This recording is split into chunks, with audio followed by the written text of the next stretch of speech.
Hi, everyone. Welcome to a tour of our own's virtual salon today. I am Kaitlin Calogera, author of 111 Places in Women's History That You Must Not Miss, and president of A Tour of Her Own. We are the first tourism company in Washington, D.C. to focus exclusively on women's history. And I am here with my co-author and vice president of TOHO, Rebecca Grawl. Hi, everybody. What's going on, Becca? How's your day going? Pretty good, pretty good. I cannot complain. I'm excited to be talking about the book. Yeah. Today we're talking about the book, but specifically, we are talking about HERstorical gardens and outdoor spaces. So, like parks, public places that have to do with women's history. You probably walked through them a million times and you probably don't even realize what all the stories that are there. So, we're going to point out some of those places tonight. There are 111 places in this book. Many of them are outdoors, but we are going to have to just kind of pick a few of our favorite ones. So, Becca and I were just talking about the weather in Washington, D.C. This is being recorded in May 2022, and the weather is just starting to get nice. Everyone here is sort of going out and picnicking or playing golf or going on bike rides. And so this is why we scheduled this, so that you can learn about all the outdoor spaces. This is why I love DC. It's a very friendly city for people to gather kind of out on the lawn. Becca, would you agree? We have a ton of green space. I tell this to visitors all the time, or when people ask, like, do you like to live in DC or what's it like to actually live in the area? And one of the things I love is we have all the big city amenities of like museums, restaurants, bars, all that cool stuff. But we also have a ton of green space, outdoor space, free public space. And I think that's really cool. I think it's why DC often has more of a small city feel that belies the fact that we have, like 700,000 residents plus everybody in the metro area. But the fact that like you can gather outside in your neighborhood park or on the National Mall means you feel really connected. So I love how much outdoor space we have. And, depending on the time of year, it's very pleasant to be outside. This is true. And we talk about this a lot, but this is our pandemic project. We wrote this book in the heat of the coronavirus, COVID-19, when outdoor spaces were, the thing. Like everybody was looking for them and taking advantage of them because they were our safest options. And so I think that this is just a really good topic to be talking about today. I was going to say something and I forgot. We'll just dive into it. I do want to say, anyone that is watching live, thank you for joining us. This is a space for you to share. So feel free to use the comments. If you want to hang around at the end of the session, we'll have a little conversation with you. Otherwise, please engage with us. I know a lot of people register for tickets for the salon so they can watch the recording. So if you're watching the recording at home, I hope you're doing it from like a park or an outdoor space. Although if you're in a park, like put your computer away. But let's get started. So we're each going to pick a few topics to talk about. I'm going to facilitate the conversation tonight. The book has 111 places. Rebecca and I kind of split this right down the middle. So we each wrote about like 55 chapters or so. So we're going to try to talk about some individual chapters each of us wrote. We'll kind of bounce around. So hang out and let us know. If you're thinking of any outdoor spaces that relate to women, put it in the chat. If you get it right, I want to be super impressed. And you get bonus points. They're fake points. They don't exist in the real world, but you still get them. All right. Rebecca Grawl. Why don't you start us off talking about Dumbarton Oaks, please? Sure. So when we were writing the book and we were kind of like just barreling through like trying to find out like what are 111 places, how do we tell different women's stories, where do we find different places to find women's history, I immediately gravitated to Georgetown because I lead a lot of walking tours in Georgetown. I spend a lot of time in Georgetown, and Georgetown is really rich in women's history. We've done a number of wonderful walking tours there, and Dumbarton Oaks came to mind pretty immediately for me because it's actually the story of sort of two women, Mildred Bliss in terms of the Dumbarton Oaks estate. And then Beatrix Farrand, the landscape architect behind the estate's grounds and what is today Dumbarton Oaks Park. So we talk about this a lot when you and I get together and talk about the book, but that so many of these chapters aren't just about one woman. They're often about a relationship between two women or a partnership or a group of women. And so much of women's work is collaborative and team oriented that I love the Dumbarton Oaks Park chapter because it really talks about this like beautiful friendship. Mildred Bliss and Beatrix Farrand referred to themselves as gardening twins. That was kind of how they would refer to each other in writing. So Mildred Bliss was sort of the mistress of the estate. Her husband, Robert Bliss, is going to purchase Dumbarton Oaks, which was just absolutely massive when they owned it. I mean, we're talking about like just acres upon acres of land. And Mildred was kind of given free rein to sort of cultivate the estate and turn it into whatever her vision of an ideal estate would be. And she connected with a woman named Beatrix Farrand, who is really sort of America's first professional female landscape architect. Beatrix Farrand was related to Edith Wharton, who we don't have extensively in the book, but is a very well-known literary figure, very important figure. So the fact that Beatrix Farrand is her niece gives you an idea of kind of Farrand's background. She's very blue-blooded, very connected, but she has a love of gardening, of nature, and she really wants to work in that space. There's no opportunities for her, though. There's no opportunities for professional training. There's no architecture schools that will take her. A lot of the landscape architecture world is apprentice based, which means you have to have an existing person sort of take you on, and they wouldn't do that for her. So she really had to cut her own path. She had to, as women so often do, and life, but also in this book, had to work for free, had to work sort of unpaid labor to sort of cut her teeth in this industry. Her output, though, today is really impressive. Like I think by today's standards, she worked a lot. Because of the fact that she was a woman, most of the job opportunities afforded to her were residential gardens. She could pull upon that like network of women she knew through society and design their gardens, which gave her some cachet. But it took a really long time for her to actually get hired to do what would have been considered professional sort of public spaces. Some places in DC that she worked on, besides Dumbarton Oaks, she did some of the initial plantings at the National Cathedral. She consulted on White House landscaping work under Woodrow Wilson. So she was involved in those elements. She did a ton of like sort of collegiate properties outside of DC, Yale, Princeton, but I think her most important work today is Dumbarton Oaks Park. And definitely drop in the comments if you've ever been to Dumbarton Oaks, the estate and or Dumbarton Oaks Park. But the park that exists today is part of the National Park Service. There is also a conservancy group that helps support the park, but it used to be part of the Bliss's full estate, and they sort of gifted it as part of their sort of gift after death. But Farrand was hired by Bliss with the park specifically to kind of go wild. The idea was to create a wild Victorian garden. The idea is, she sort of described it as an illusion of country life within the city. So if you go through Dumbarton Oaks Park today, it's like all these trees overhanging and there's waterfalls and you're going over a little bridge and there's this like meadow and hills, and none of that was there. That's what blows my mind. Like it was kind of like a lot of that part of Georgetown, flat or gentle rolling hill with no real notable sort of natural element. And she creates this sort of wonderland from scratch. And she works on this for decades. And she dies in the 1950s. And Mildred Bliss sort of, as her twin, as her partner, as her benefactor, carries out the rest of the work on the park. She ensures that all of Farrand's notes and things are compiled, documented. Today, they call it the plant book, which is sort of the guideline for the park. And that is what the Conservancy uses today to maintain and sort of restore Dumbarton Oaks Park. So it's an incredible space. And the fact that it was sort of created from nothing, I find fascinating because I have the black thumb. I can grow nothing.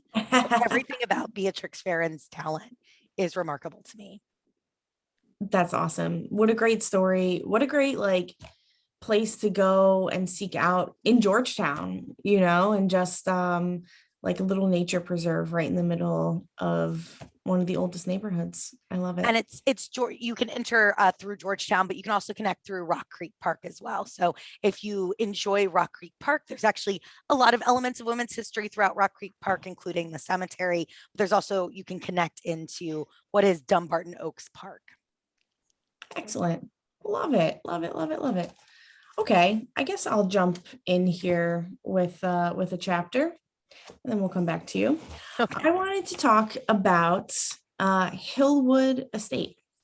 Hillwood Estate, which is chapter 42 or page 92.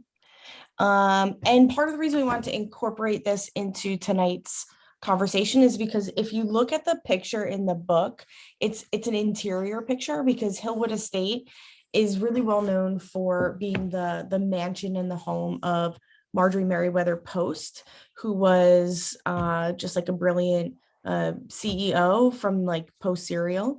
And we talk a lot about her in the chapter, and we talk a lot about the mansion, and we talk about how the estate actually was supposed to be left to the Smithsonian. It was left to the Smithsonian in her will. And like what ended up happening was that they never had the funding to maintain it as a Smithsonian. So it ended up back in the family's name, and actually one of her granddaughters took it over, which is also a theme in the book, is how we see generational women working together and preserving each other's history. But what you wouldn't see, and what we don't actually talk about so much, is how beautiful the grounds are at Hillwood Estate. I mean, I could spend all day there, and like sometimes I kind of do, because it's like an escape in the city. It's literally in the middle of the woods, and it's beautiful. And at Hillwood Estate, there's like, because Marjorie Merriweather Post was so cultured and well-traveled, she has different gardens on the exterior. She has a sort of like Asian inspired garden, and you can kind of like skip across the stones. There's even, I remember talking about adding this in when we were first talking about this chapter. She has like an outdoor pet cemetery where all of her like dogs and cats are buried, and it's really a little bit morbid but super neat to visit. Like, you know, everybody loves pets, and to see like an actual burial for them is kind of a neat outdoor experience.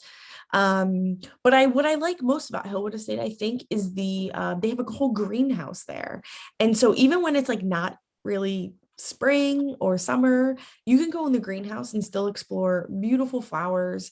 And as soon as you walk in there, it just smells beautiful, and there's orchids and all kinds of plants, and they really, really maintain it well. So I think the greenhouse at Hillwood Estate is a must visit. I think what else I love about Hillwood, and it might have changed since the post-pandemic world, but I don't think it has. It's like super accessible in that you can bring like a picnic in and lay out on the grass on the grounds of the mansion, and bring drinks and food and a picnic blanket, and just really like engage with the space. Even though it's so fancy, you don't feel like, oh, I'm not supposed to be doing this. It's like, no, come hang out. There's chairs, there's benches, and it's really welcoming. They also have like a little pavilion where they sell food and drinks. And I think it's such a cool place. I almost don't want to tell people about it because it's like such a secret place to go, but it's wonderful. And you could spend as little as 30 minutes to just pop in and hang out, or you can plan to spend like half a day there and really exploring. So Hillwood Estate is one of my favorite outdoor areas. I definitely do tell people about it, because it is like, it's great for people that are looking for something a little off the beaten path, or something that, you know, kind of off the mall that they haven't seen already.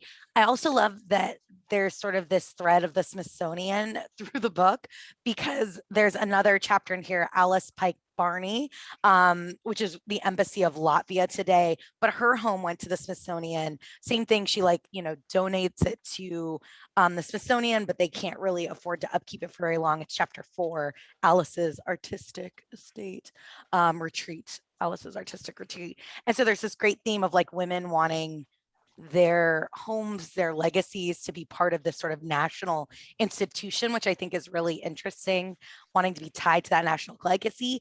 And the flip sort of element to this is that the Smithsonian has a ton of gardens and parks, and B, a lot of them are named for women.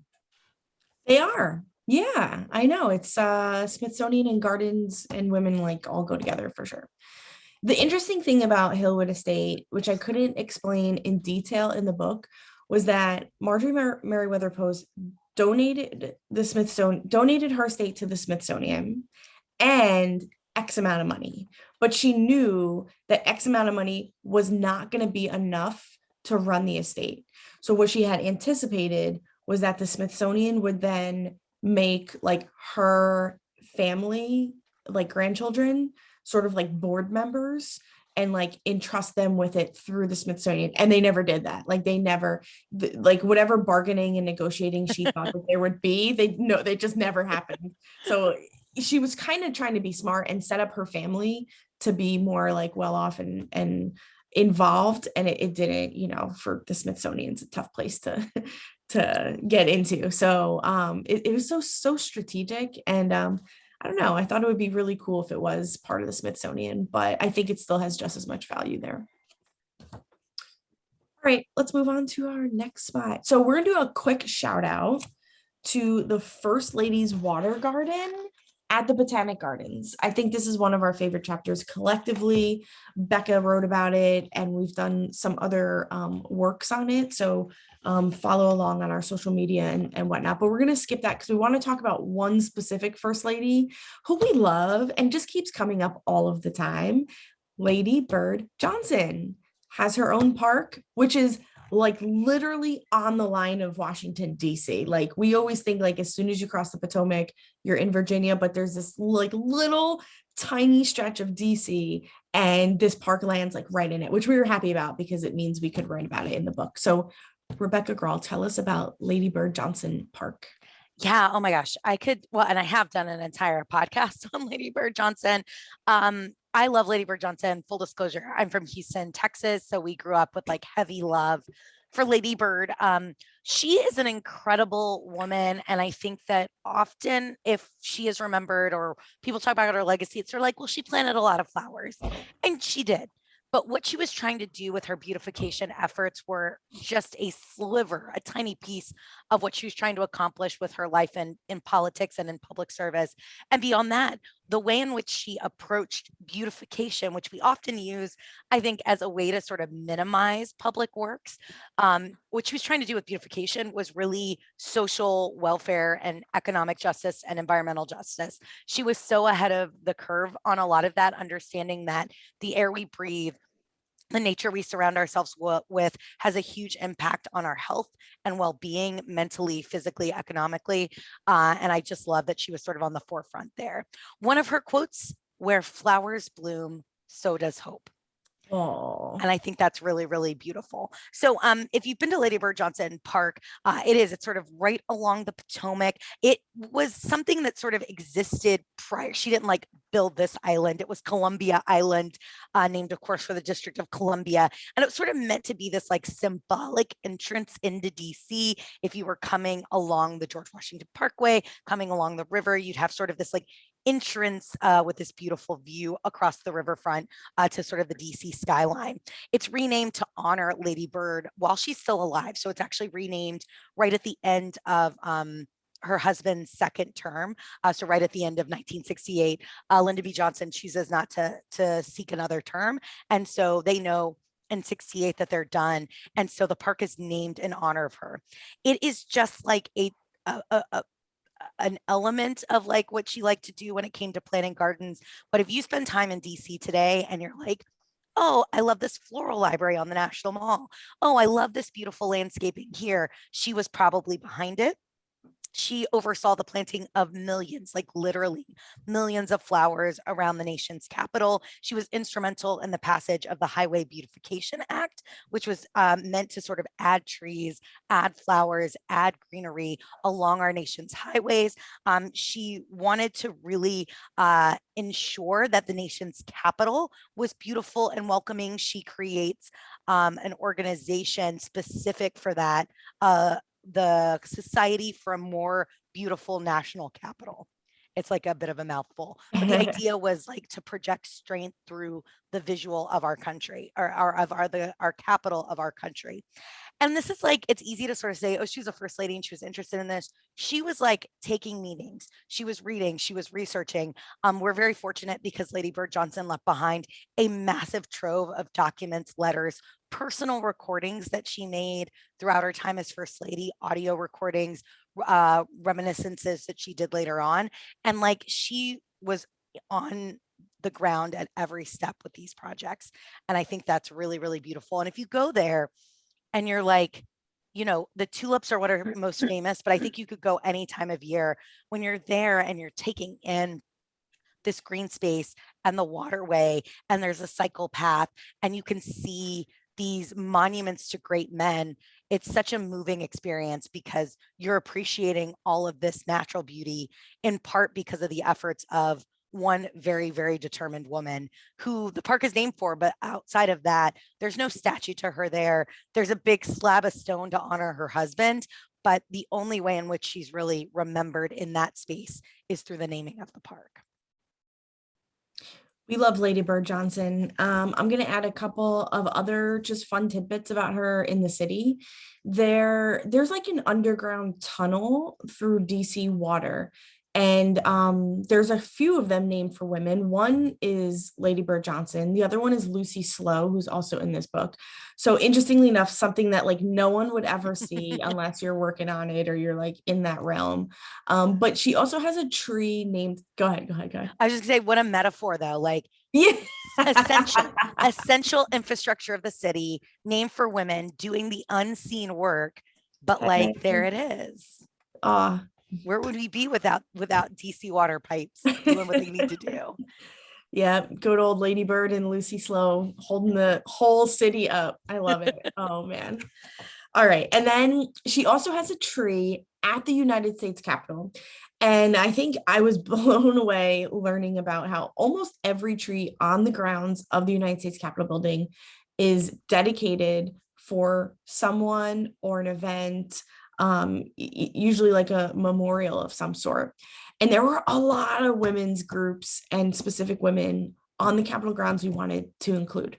We actually did not include Lady Bird Johnson in the book and her Capitol tree, but you can visit it. It's very accessible. It's really right up on the sidewalk that people sort of walk by every day. It's on the east side, sort of close to the Supreme Court building, but near the Capitol. So you can read the plaques and you'll find a Lady Bird Johnson tree there. Another tree that we actually did highlight though in the book is the Louise Slaughter tree. And Becca, you wrote this chapter, and I think it was another conscious decision that we had to highlight this woman that a lot of people don't know about. And when I talk about her, I sort of bring up the fact that she was a woman deeply into STEM and health, and that she was an advocate for breast cancer awareness, which is so much, a women's issue, and we don't always get to weave into our story. So I'm really happy that we included that in the book. Yeah, I think people would be really surprised. And if you are like wanting to go out and take advantage of the nice weather, walking the Capitol grounds, reading the plaques, there are so many individual women as well as sort of women's groups that are honored or have taken the time to honor someone through the planting of a tree that we could have done probably 15, 20 chapters just on those trees. So that's like a great way, I think, to uncover women's history and also enjoy sort of the natural beauty of Capitol Hill. Obviously, the buildings are beautiful, but there's a great diversity of arboreal life up there. Yeah, 100%. All right, let's jump to another site. I think we're picking a good list because we're literally going all the way around the whole city. So we were just sort of just off the Potomac in, I guess, Southwest. I'm going to jump all the way to Northeast to the National Arboretum. If you have our book, we're looking at chapter 68. Chapter 68, it's page 144, and it's titled National Capitol Columns. Oh, this is a really clever subtitle. I don't know how we got to this, but it's really good. Remembering two pillars of preservation. That feels like a you thing, but I feel like had all the best subtitles.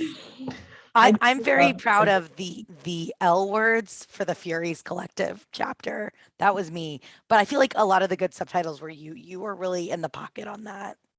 Pop culture references are really good. Oh, we did a lot of what's it called when you have like three words that are the same? Alliteration. Like we did a lot of That's alliteration. me. If there's alliteration Yeah, in the subtitle, that was me because that's I'm true. boring.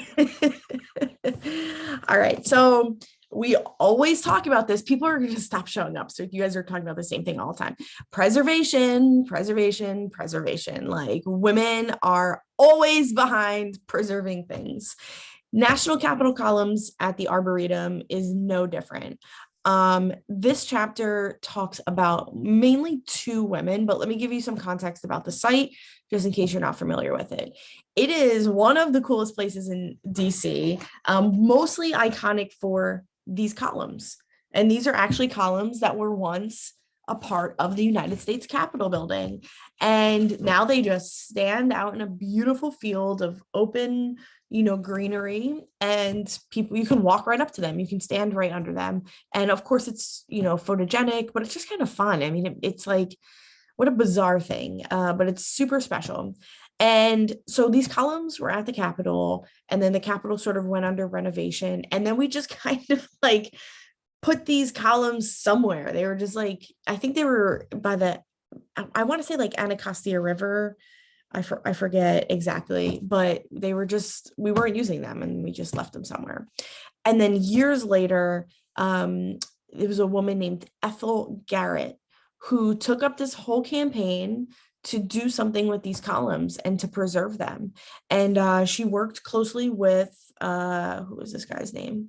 Russell Page, who was a landscape designer, to bring these columns to the Arboretum, find space for them, construct them so they could be standing there. I guess I would assume there's some kind of preservation in the actual structure, like the material of it, but I actually don't know that side of it. But yeah, Ethel Garrett really led the campaign.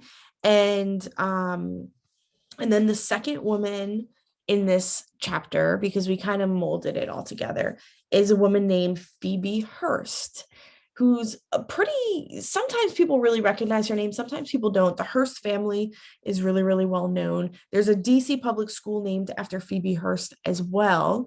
But under the columns here, like on the platform, you have these big stones, and the stones are basically dedicated to random people.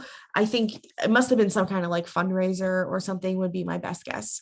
But there's all kinds of names. It doesn't give you like any context though. So I remember just like looking for women's names and then Googling like frantically, like, what did she do? What did she do? And there were a lot of cool stories. It's just like I couldn't get a lot of information on some of those people.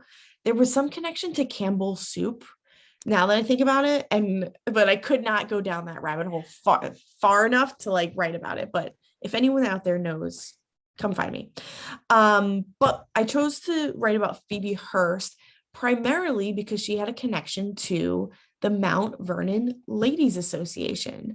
Those are the group of women that literally preserved George Washington's Mount Vernon. So if you've ever been down to like Alexandria, Virginia, George Washington's house still stands there. It's where him and Martha lived. It was essentially a plantation where there were a lot of enslaved people as well. There's so many histories there. There were multiple farms, and over time, the building and the space kind of deteriorated. And then there was this group of women called the Mount Vernon Ladies Association, and they preserved it. And that is why we can visit George Washington's Mount Vernon today. Hearst was super involved in the organization, but she had some really key contributions, which I thought were so fascinating. I think the most interesting was that what did she do here? Oh yeah, she financed the estate's first electrical system and telephone in the 1890s. She financed the first electrical system and telephone at Mount Vernon in the 1890s. Super cool, right? Super cool. I always make jokes about it that there's like, George Washington installed the Wi-Fi and like, my groups laugh, but this is like real. Like she actually helped, add technology to this historic home. So yeah, Phoebe Hearst. Thank you. And she gets shouted out in chapter 40. Oh, because we talk about Alice Bierny at Oak Hill Cemetery, who partnered with Phoebe Hearst in the founding of the parent, what is now today the Parent Teacher Association, what awesome. was originally called the National Congress of Mothers. And Hearst was a supporter and benefactor of Bierny and her work in sort of child raising, child rearing, better educating people on child care. So Hearst was really kind of on the ground level of that too, which I think like she gets overshadowed by her more famous son, but she was a woman who was out there not just sort of writing checks, but really putting her heart and soul into the things that she supported. Yeah, absolutely. That's probably why there's a school named after her now that I'm Yeah. And this figuring is just that one out. thing I love is like we can talk about like, oh, we're talking about this chapter, but 9 times out of 10, there's a connection to something else in the book. And I love that I'm constantly like flipping to find those like little threads. Yeah. And that's just exactly how we wrote the book. I'd be like, all right, I know I'm going to write about the Capitol columns. I found this woman named Phoebe Hearst. And then you'd be like, I'm writing about Oak Hill Cemetery. And I read about her too. And then we would freak out about it. And now you guys are kind of seeing it in real life, but that's what makes it fun. All right, let's jump ahead. We're going to do a couple more places and then we'll sort of wrap it up and open up for questions or just kind of banter. But this one is super cool. It's right on the National Mall. It's right on the National Mall. And it is called Mary Livingston Ripley Garden. And the subtitle, Mary Livingston Ripley's Fragrant Oasis. Rebecca, take us away. So if you've been on the National Mall, you have seen the Smithsonian Castle, that beautiful Renwick building, Renwick design building, big red, looks like a castle. On the east side of that building, running sort of north-south along the side, is this garden that like I probably walked through plenty of times, cutting through, right, to get down to Independence Avenue or cutting through to get on the mall, or just like we are always desperately looking for shade in the summer. And I really hadn't paid attention to who this garden honored or who it was for. And as we started like working with TOHO and really trying to recognize women, the name sort of came up and I was like, I don't know, Mary Livingston Ripley. And I'll give a shout out to my husband because he read a book about the person that Mary Livingston would marry as Dylan Ripley. And he was like, this guy had a crazy life. And his wife was really interesting. And I was like, oh, I should like check it out. And then when it came time to do the book, I was like, I got to write about this woman. So she is like a Livingston, like the Livingstons of New York. If you've seen 1776, Livingston is on the Declaration Committee. Like she's super blue-blooded, super connected. She comes from good stock, but she is coming of age right at the time that the nation's entering the Second World War. And she's like, well, I want to serve my country. I want to do what I got to do. So she joined something called the Office of Strategic Services, the OSS. It is the precursor to our modern CIA.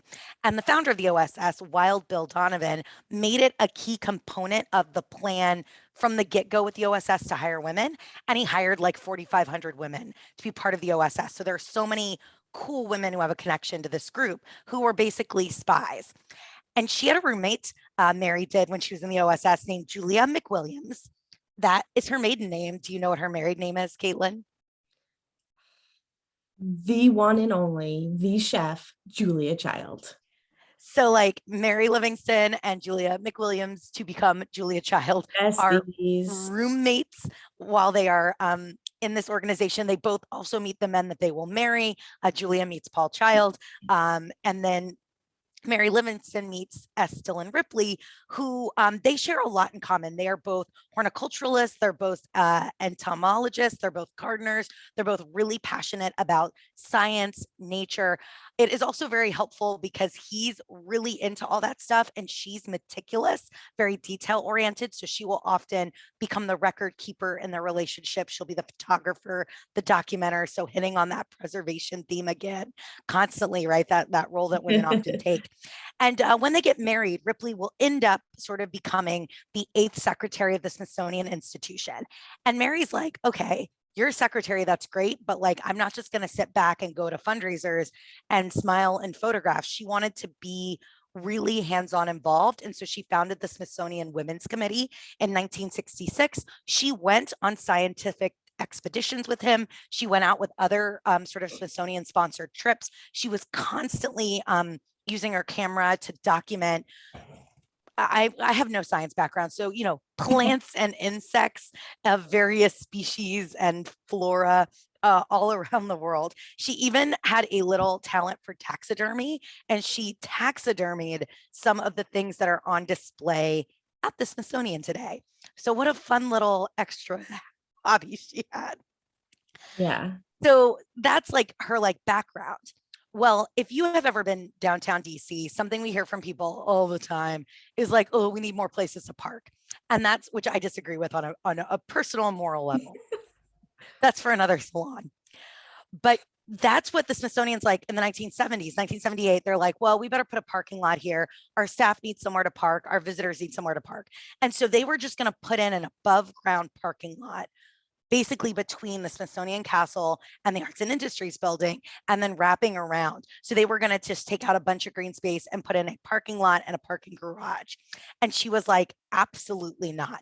And she leads this massive lobbying campaign to instead turn it into a garden, because she recognized how important it was to have these public spaces, to have natural elements. She writes about the importance of pollinators. And in many of her interviews, she talks about this garden specifically attracting butterflies and bees, which are so essential to our ecosystem and keeping that balance. So in the early years, when Smithsonian institutions finally fine, you win, you get your garden, she personally was taking plants from her home and transferring them in. So she really built that garden from the ground up. In 1988, the Women's Committee, which she founded 20 years earlier, decided to sort of lobby to have it named for her, which it was. And they actually had a plaque placed there to honor her. And the plaque's really easy to miss, but I encourage you to seek it out. It's one of my also favorite photographs in the book. It's kind of hard to tell that we photographed this. It was like winter, like the dead of winter. And yet still, even in winter, because of how balanced the garden is, there are evergreens, there are things that are perennial that bloom year round. So it doesn't matter what time of year you're there, there's something happening in the garden. And I just love it now. Every time I'm there, I think about this woman who was a spy, who was a taxidermist, who was this, gardener. She was everything. And she really wanted to keep the National Mall and the Smithsonian campus a beautiful, welcoming place. And we're so thankful that she did that. Yes. Thank you, Mary.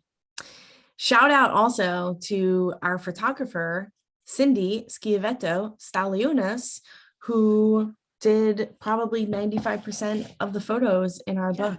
And she's awesome. We love you, Cindy. Anytime someone says the book is pretty, I'm like, it's because of Cindy. Cindy took such beautiful photographs, often in not ideal conditions because of pandemic, because of DC construction, because we were shooting in winter. And so especially the garden photos, which she did almost all of, are really beautiful. Yeah. And she doesn't just photograph gardens, she does weddings and all the good stuff, engagement photos. So go find her and you can hang out with a professional. All right, I want to bounce to a couple more spots, but I don't want to stay on this one too long, but I do want to mention it because it's on sort of the other side of the castle, and it's Enid Hopt Garden. So, and it's probably the most iconic one that people would recognize in the front of the castle there, or not, I shouldn't say the front, it's the Independence Avenue side, is named for Enid Hopt, who was the publisher of 17 magazine. It's full of saucer magnolias, so it's very Instagrammable in the spring. I know, but they didn't bloom this year. They didn't. Our weather was too crazy. Yeah. Too hot, cold. Next year we'll go back. All right, let's jump ahead. I think I have one more to talk about, and then we can wrap it up. So anything else you want to add, start thinking about it now. This is chapter 103, page 214, and it's titled Wangari Gardens. Subtitle, Dr. Matai, Nobel Peace Prize laureate. I love this chapter.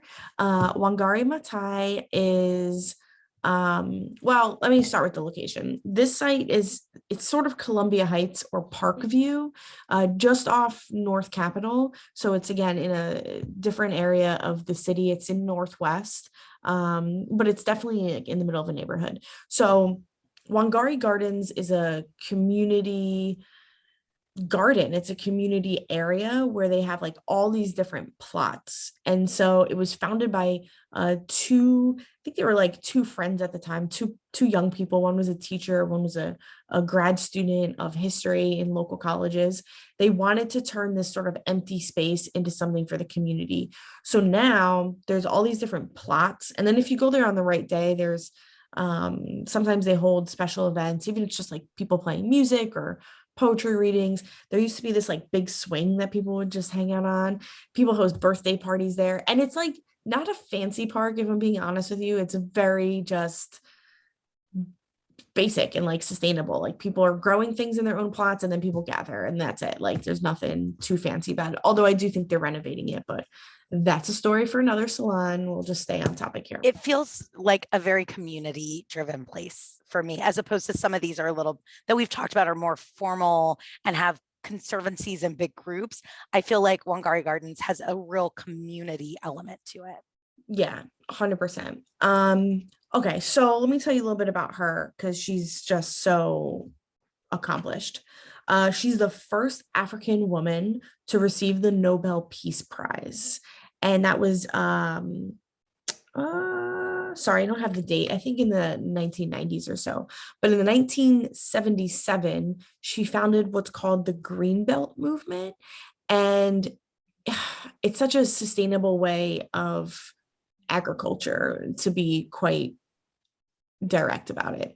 The Greenbelt Movement was this idea that Dr. Matai had to essentially make infertile land in Kenya more fertile so that it could be used for different resources. So in Kenya, there were climate issues and then there was economic issues. So what the Greenbelt Movement did was it created this campaign where mostly women were paid to plant seeds. So it was an economic boost to the communities and it empowered women economically. It gave them jobs. It was a job creator. And then, of course, once the trees were planted, multiple things happened from it. I'm not a biologist, so I'll just give you my like most basic understanding. One, trees grew, which were able to help like absorb water because it was overwatered. So they absorbed water and then the soil became more healthy to grow more like vegetables or whatever kind of crops they could. And then of course, when you have more trees, you can cut them down for firewood. So when you have firewood in these communities without natural resources, now you can build fire and so you can cook with it. You can, of course, have warmth. You can fuel things a lot of the time. And so Dr. Wangari Maathai basically economically empowered women in Kenya and just helped like reignite an entire climate. And she was just like super amazing. And she also has a tree on Capitol Hill because that's what we were going to write about. And then we were like, oh my God, she has her whole park. Let's write about the park. Yeah, that was so much better. That was so much better. Yeah. So I love her. Go check it out. Columbia Heights. This is like the smallest little plaque. I'm telling you, super small. We could barely find it. So I don't know if it's, and you just like stick it in and out of the ground. So I hope it's still there. If it's not, maybe we can help campaign for that. But she's definitely a noteworthy international story. People ask us a lot if we have international stories, and hers is certainly one of them.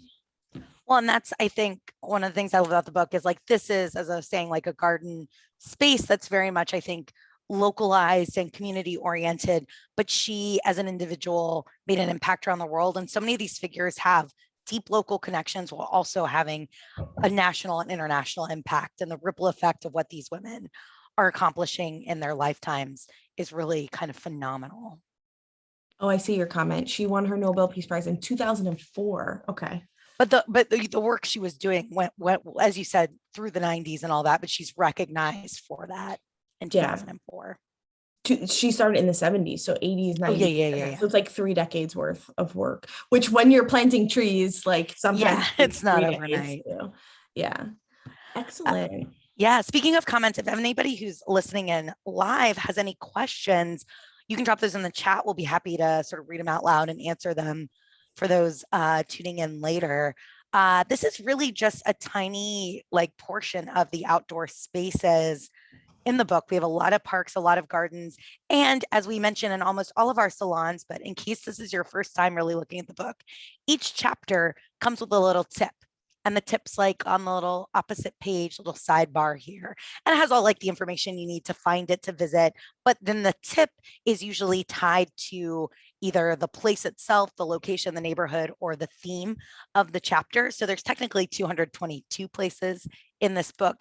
And quite a few of the tips are also outdoor public spaces. And I know one of the things that was important to Kaitlin and I was that not everything in this book have an admission fee, have a charge, have an expense to go to. And so even if you are on a budget or you're looking to do things inexpensively, exploring these outdoor spaces has almost no cost outside of your metro or your bus or your car to get around. Yeah, absolutely. I think some of the outdoor spaces that we have in this book that we didn't talk about today, but are worthy of just mentioning, a ton of cemeteries. I personally love cemeteries. I know that it was like rich in women's history when we were going through it. Just to name a few, we have Rock Creek Cemetery, we have Congressional, Oak Hill, Female Union Band Society, Glenwood or Greenwood? Glenwood. That's at least 5. Rock Creek I said Cemetery because Opha May is buried there. Opha May, first woman Marine. Yeah. So there's quite a few cemetery spaces. And those were spaces, they still are spaces that I kind of really enjoy going to. Like it's, I mean, you know, people have different feelings about cemeteries, but like where else can you walk outside when it's just like peaceful and quiet and reflective? And I think that it's just really special. So, you know, cemeteries are often the most popular places in the city because everyone's dying to get in.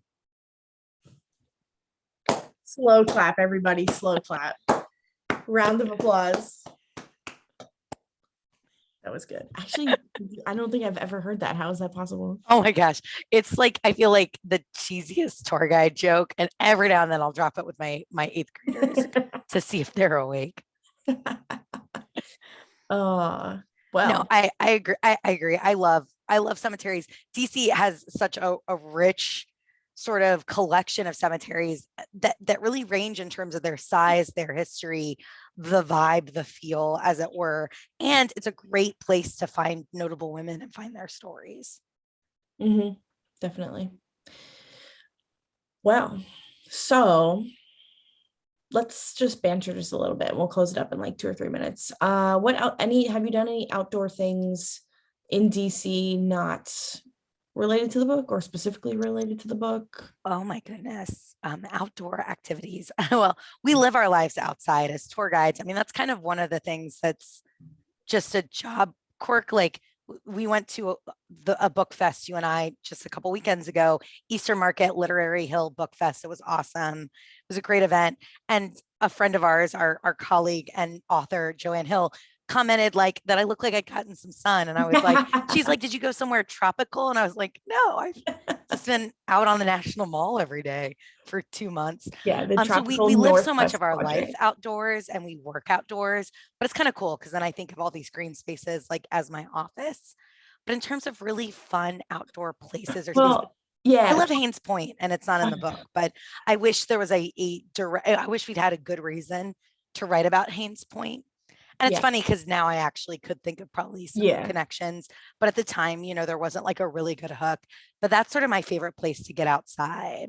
Haynes Point is totally my favorite. Actually, when I was writing the chapter about the National Capital columns, I did go down a rabbit hole because there was a woman, she was a tour guide. This is not that long ago, who tried to kind of beautify Haynes Point. And that was like an article I came across that just kind of was mind-blowing. It never went through though. It was sort of a story that came and went, but that was something interesting of what it could have been, right? It could have been another story for us to talk about. Yeah. I'm thinking of like even just you want to get outdoors in DC, like Washington Spirit game, go outdoors and watch a game in the arena. I don't know. I'm trying to think of events that don't make the book, but like pop up once a year or something, you know. I mean, I am the cliche of the old meme of I'm outdoorsy and that I like drinking on patios. Like to me, that's when the weather's nice, like put me on a patio, I'm good to go. Bowtie has a patio. They're in our book. You can go drink there. Teaism has a patio. You can drink there. Yeah. Yeah, I've had some fabulous meetings at TISM on the patio, like meeting with other women, collaborating, networking. It's a Yeah. great spot to do it.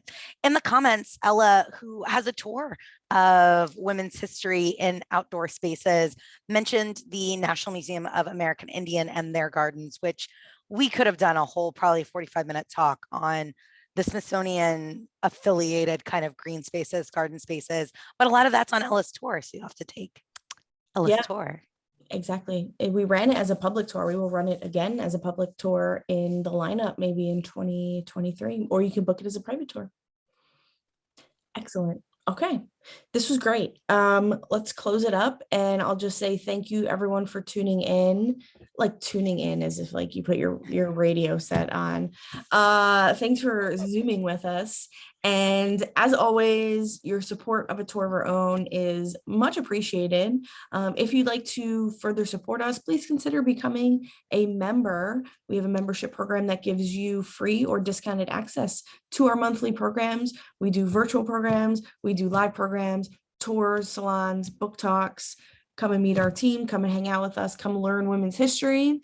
And that's how we're going to end today. So, Becca, thanks for sharing stories with us. Thank you, as always, Kaitlin. Thank you to everybody who was here live or is watching it later. We really appreciate your support. All right. Enjoy the spring, enjoy the nice weather, get outside your house and go explore.